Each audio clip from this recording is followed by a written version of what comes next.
Hello, thanks for stopping by and let's talk about this specific joint. If you've seen some of my previous videos before, I am building a roof with inspired Japanese joinery. This is not fully Japanese, but it kind of has the aesthetic of it. And what's cool about this joint in particular is that it showcases the hybrid approach that I'm taking on some of the joints that I'm doing for my own home. And if you're curious about the whole process, there's a full-length video explaining the joinery with more details and you can see more the process in it. Now that you know more the context, let's talk about the specifics. This joint has two main components, the beam and the post. The beam has a very long tenon, 40 centimeters, and the tenon goes through the post and then gets locked with wedges.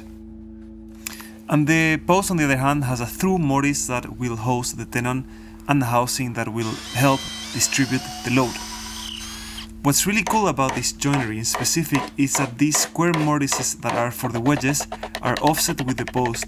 This offset enables that when it gets wedged, they get pulled together firmly and actually making stronger joinery.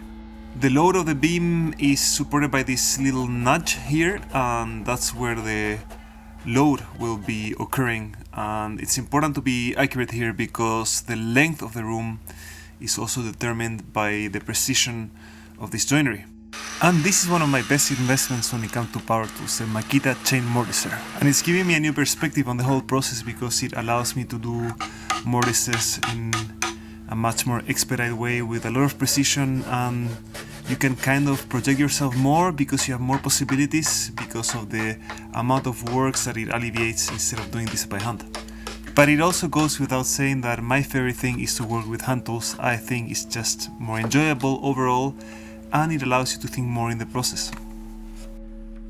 And now I'm trying to do my first fit, quite snug, but that's also kind of the characteristic of Japanese joinery, and this allows more rigidity in the assembly, and it's actually a positive thing. And using, of course, homemade wedges from walnut is the luxurious advantage of having this wood beforehand.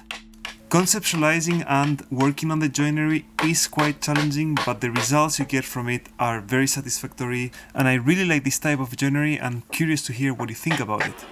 By the way, this ending shot is this joinery being assembled in the house, and I cannot wait for you to see the whole video. Thanks for watching!